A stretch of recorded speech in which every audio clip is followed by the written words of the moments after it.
Even in France, we find les chevaux.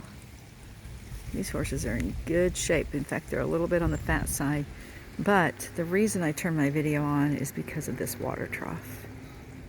It's carved out of a tree, and that could be a spring. I think it might be a spring because it's just constantly flowing water draining off into this little creek here and into this little pond, which I bet feeds into a creek over on our left. Really neat water trough. We're on our way to a waterfall.